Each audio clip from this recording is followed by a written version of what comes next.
Tebih kayaknya bumi opat.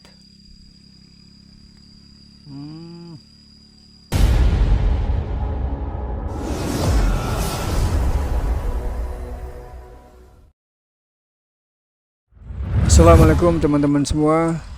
Kali ini saya akan ajak teman-teman untuk jalan-jalan ke tambang batu atau ke lokasi gunung batu yang dijadikan pertambangan yang berada di daerah Ciherang, Kecamatan Cijambe, Subang, Jawa Barat.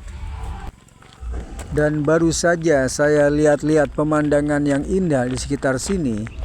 Tiba-tiba dari arah bawah, dari arah depannya motor saya itu teman-teman, muncul seorang kakek-kakek yang sudah tua renta dan memanggul rumput hasil ngaritnya. Dan sepertinya rumputnya ini berat banget teman-teman.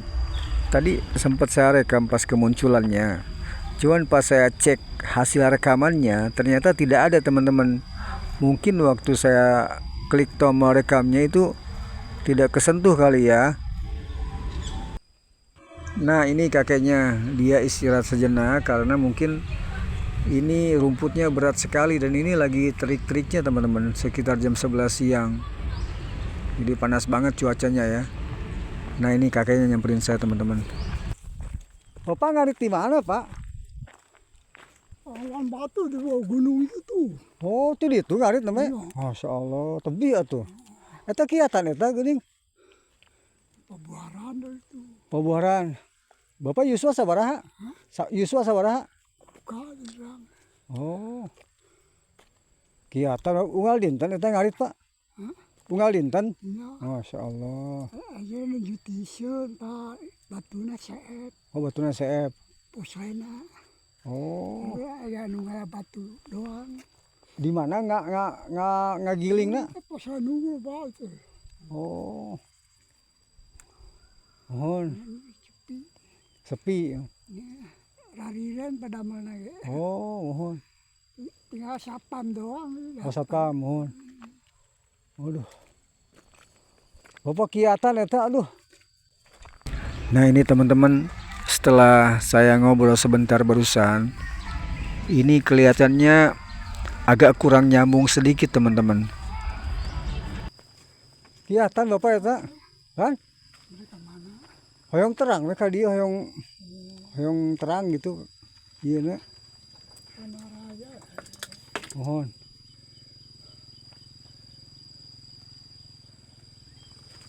Eta sabaraha kilo Pak eta? Foto.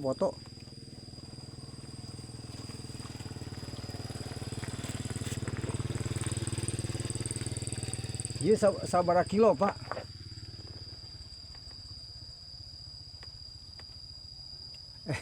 Bapak nami saha? Nami. Nami Bapak saha? Tatang. Pak Udi. Oh Pak Udi. Gaduh sapi Bapak. Itu terang nah. Eta kangge saha? Tapi kan numeriran ngedamel wae ke kota. Oh. Tapi mau ke timur ngedamel. Oh. Mantan. Oh. Numeriran itu terang. Oh. Ari ieu ngarit kangge saha? Nana Ngarit. ngarit. Kamu barudak. Udah Mak. Ya. Oh. Barudak. Terus istri maut teh. Istri maut. Dari rari. Bapak nyalira ayeuna. Istri maut. Jadi pasien sehat. Temupi. Oh Bapak teh. Ya. Dan ini ternyata teman-teman jawabannya pantesan dari tadi pertanyaan saya dijawabnya agak kurang nyambung.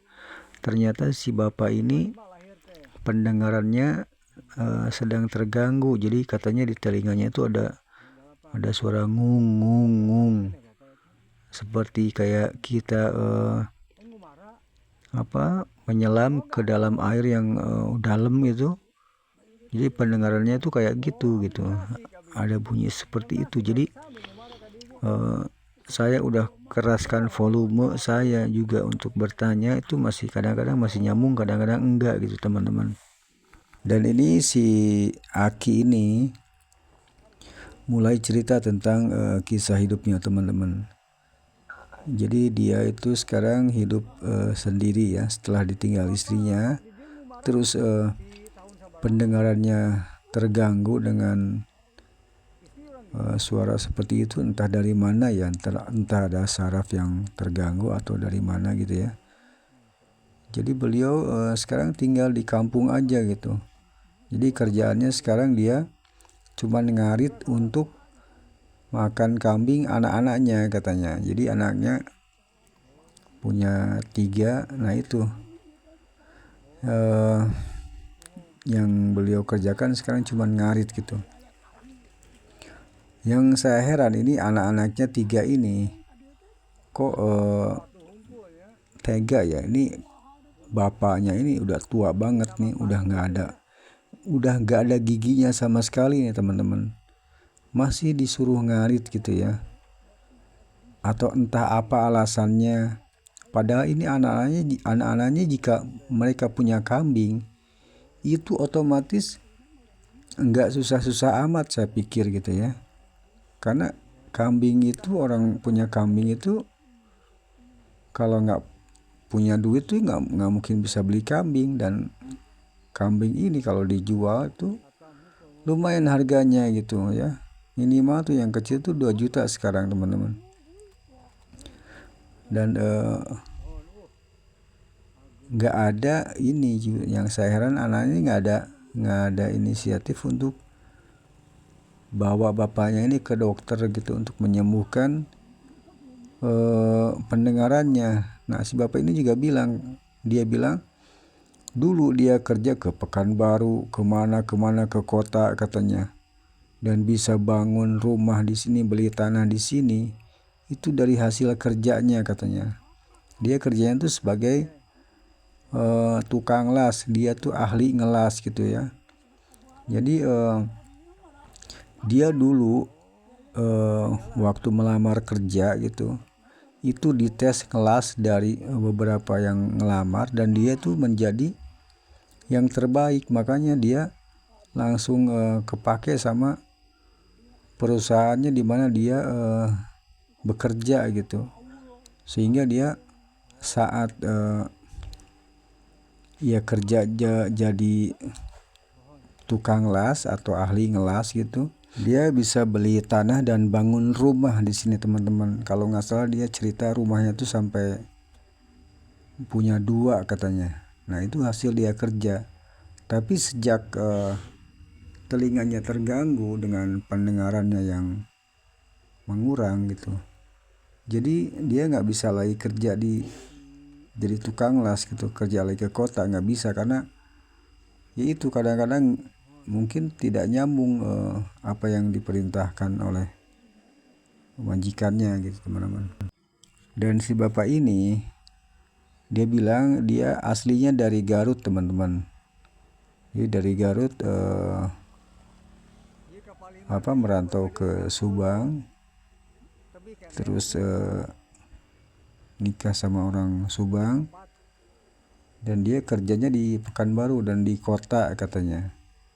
Nah terus beli rumah atau beli tanah di sini, bangun rumah, sehingga ya dia jadi warga sini teman-teman. Oh ya teman-teman, saya doakan dulu semoga teman-teman selalu sehat bersama keluarga, dilimpahkan rezekinya, dimudahkan semua urusannya, serta dipanjangkan usianya dan berkah selalu. Amin ya robbal alamin.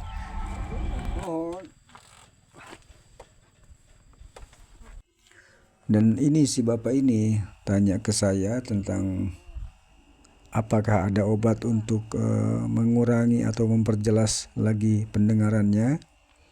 Dan saya coba browsing, ini saya menemukan obat tetes telinga yang harganya 106.000 teman-teman. Cuman sayang saya belum punya uang nih. Jadi saya masih pemula di YouTube dan belum gajian gitu teman-teman. Jadi saya nggak bisa bantu nih untuk membelikan ini si kakek obat tetes telinga ya. Insya Allah nanti kalau sudah ada uang saya akan kembali lagi ke sini teman-teman. Cuman ya kembali lagi pertanyaan saya, ini anak-anaknya kok nggak ada yang peduli sama bapaknya sendiri gitu ya, untuk membawanya ke dokter atau membayarkannya BPJS. Kan ada BPJS sekarang gitu. Lagian kan ini di daerah Subang yang gubernur Jawa Barat itu dari Subang, asli Subang, yaitu KDM. Ini kan beliau siapapun yang sakit tinggal datang ke rumah sakit atau ke dokter, bawa kartu keluarga, sudah, tidak usah mikir bayar gitu. Nah ini anaknya kok nggak ada inisiatif untuk bawa bapaknya ke dokter gitu. Karena suara atau pendengaran terganggu ini itu kan harus dicari dulu penyebabnya apa gitu. Jadi akan lebih efektif untuk mengambil tindakan atau pengobatannya teman-teman. Karena kalau kita ambil tindakan sendiri atau beli obat tetes telinga sendiri, itu juga belum tentu efektif ya, karena tidak tahu penyebab kurangnya pendengarannya itu dari mana gitu teman-teman.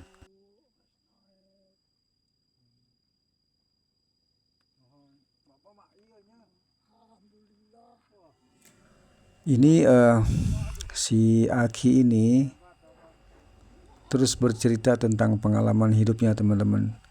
Karena mungkin ini perkiraan saya, dia tidak ada lagi orang yang bisa untuk bercerita atau sekedar curhat ya. Karena mungkin anak-anaknya yang 3 ini juga mungkin jarang ngobrol atau bagaimana ya, saya nggak tahu. Jadi pas ketemu saya, si kakek ini langsung nyamperin dan langsung ngajak duduk di saung ini, dan dia bercerita semua tentang hidupnya teman-teman. Jadi nah ini ada satu pelajaran gitu ya di sini ya teman-teman, bahwa jika kita punya orang tua yang sudah tua gitu, itu apalagi ini sudah ditinggal oleh pasangannya ya. Jadi saya rasakan nih si kakek ini cukup kesepian ya di sisa usianya gitu, karena beliau ini meskipun punya anak, tapi anaknya sudah sibuk dengan keluarganya masing-masing dan tidak ada yang bisa diajak cerita atau curhat ya teman-teman. Nah jadi makanya ini pas ketemu saya, si Aki ini langsung tumpah semua gitu. Meskipun beliau kurang dengar, tapi ya itu, saya bisa merasakan suasana hatinya yang kesepian ya teman-teman. Setelah cukup lama kami ngobrol, si kakek pamitan dan kembali melanjutkan perjalanannya teman-teman. Dan di sini ada satu pelajaran yang bisa saya ambil. Ternyata kasih sayang seorang ayah itu tidak habis dimakan usia teman-teman. Selama dia hidup, selama dia kuat, dia akan terus membantu dan mencurahkan perhatian serta kasih sayangnya kepada anak-anaknya teman-teman. Tapi kadang-kadang kebalikannya, anak-anak itu ketika mendapatkan orang tuanya sudah tua renta, itu mereka malah malas untuk mengurusnya gitu.